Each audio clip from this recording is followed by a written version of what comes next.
Hi, I'm Jenni Noyes, and today I'm going to tell you about self-esteem, my interpretations of that word, that phrase. Last week I talked about self-care, and these are two of the values that I have been exploring in myself and my character for the last 6 months. There's going to be another 4 values in the coming weeks.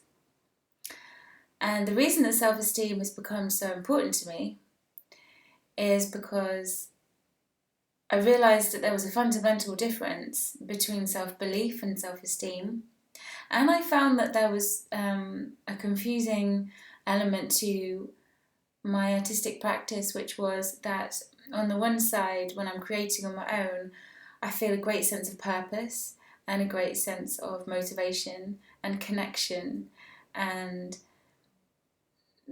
that which I'm creating shines really brightly. And then the next day I can hate it, and I can talk myself out of it, and I can doubt it, and I can compare it to what other people are creating.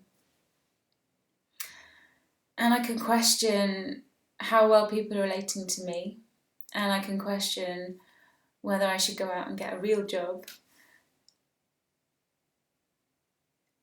And I suppose self-esteem and self-belief have almost become like a key to that experience. Understanding of those two terms have become like a key. Because what I've come to realise is that I have a really strong sense of self-belief. I have a really strong connection to what I would call the divine. I'm not a particularly religious person. I see benefits of all different religions. I like reading the scriptures of lots of different religions. But for me, the divine is life. It's the creative spirit. It's the feminine and the masculine power that drives the universe and everything in it. And I feel like I have a really strong connection to that. I feel like I am here, and my point to being here is to help everybody evolve. And I think that we're all here for that purpose, but I feel a very strong understanding of where I fit into that.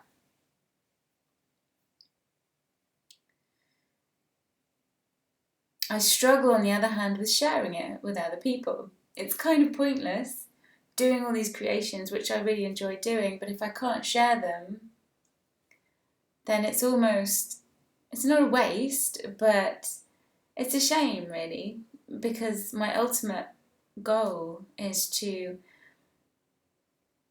meet people who love what I do as much as what I do. And I think there are people out there who are just like me, and I suppose sharing your art gives the opportunity for other people to enjoy your art as much as you who has created it. And everyone's experience of art will be different. And I think at different times, different people will find things interesting, and then their ideas will change. But for me, when I look at other people's art, there's so much that I love out there and so much that I can appreciate. And my views change. So the more variety, the more I can explore the world and the meaning and enjoy the complexities of life. Art is really important. It's a really important place, and I want to support that. I want to contribute to that. So those are the two things: self-belief and self-esteem. Using my performance as an example, when I'm on stage singing my songs,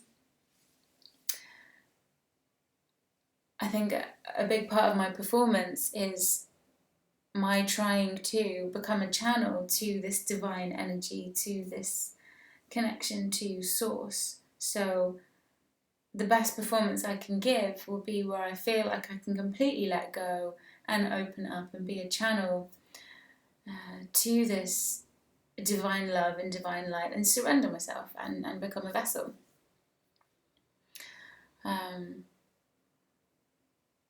But at the same time, I struggle when I struggle to open myself up and surrender when I feel like the audience isn't fully participating in what I'm doing, and then I put that down to myself and I think, oh, my music isn't engaging enough, or I should give people what they want by singing covers, or there's a lot of dilemmas that go through my mind.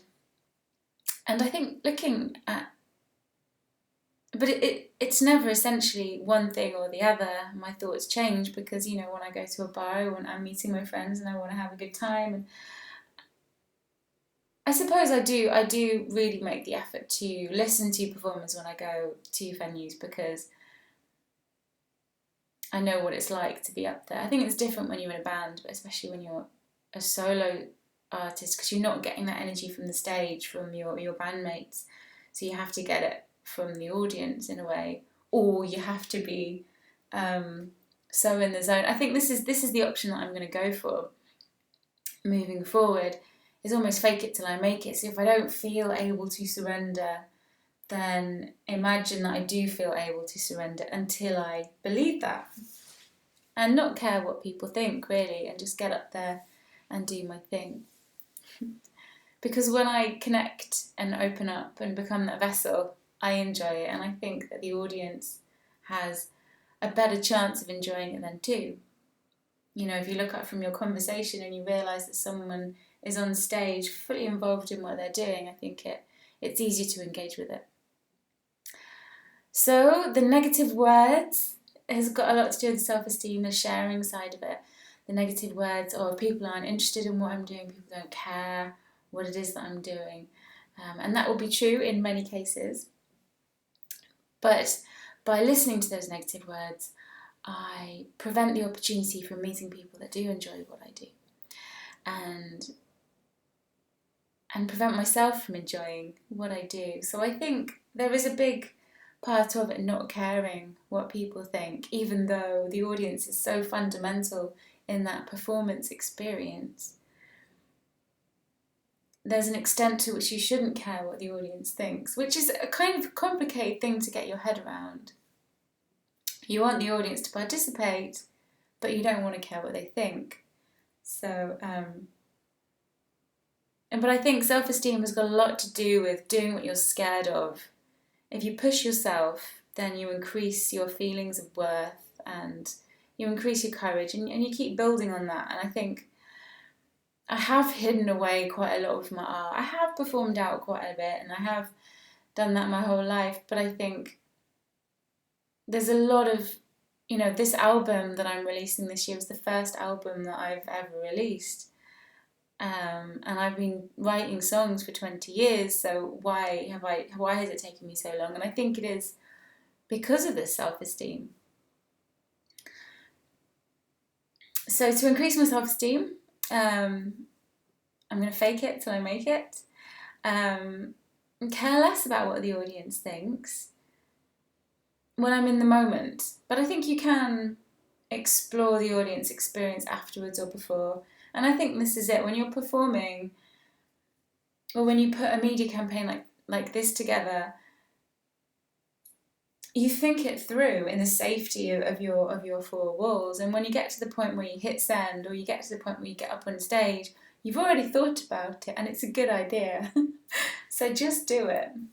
And I think, when you come down off the stage, or the days that follow, you can assess whether it was the right thing to do or not, before that adrenaline or that fear takes over again.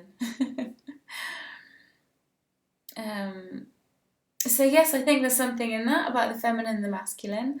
My music comes from quite a feminine place. I definitely have a purpose of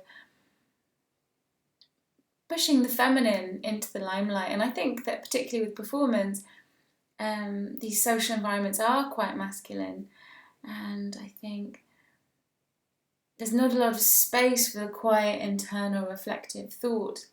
It's all quite loud and let's get drunk, and we've had a long day at work, and not completely, but that I think it generally is more like that. So to protect that quiet feminine on stage, I perhaps need to draw on my masculine skills and strengths and protect the feminine on stage. So I think all those masculine and feminine ideas are, I continue to explore them. So yes, doing what I'm scared of, going solo. I was scared of that. I've been in bands all my life and groups, and I had pals on stage. So that's not the case anymore. So that was doing what I was scared of, and I'm really glad I made that change, because it's certainly the right way forward for me. I started up this women's group, which I was really scared of. It took me quite a long time to pluck up the courage to get these women in one room, which is not a big deal, but it felt like a big deal at the time, because I felt responsible for getting them all in one place. What if everyone has a really strange time? And it turned out to be one of the most rewarding groups that I've ever been in. Doing these video blogs, I was scared to do video blogs, so this is definitely doing what I'm scared of. And my next challenge is to do a Kickstarter. So that will be coming. I'll be thinking about that more over the next month, so that I can get this album finally released and sent out to people, so that people can actually listen to it rather than it being a figment of my imagination. So thank you so much for listening. It's been amazing and nurturing and healing to talk to you about self-esteem.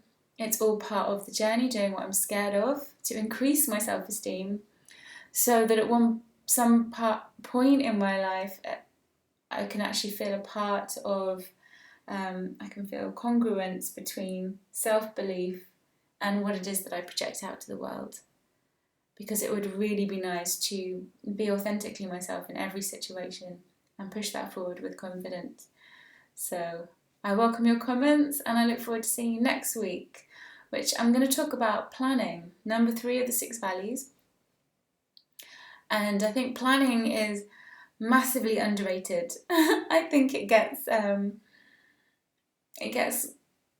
not got a very glamorous glow to it.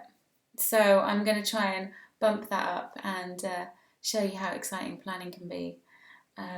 Unless you already know, in which case, tell me your experiences of planning. Maybe you can give me some tips. Okay, lots of love to you all, and see you next week. Bye-bye.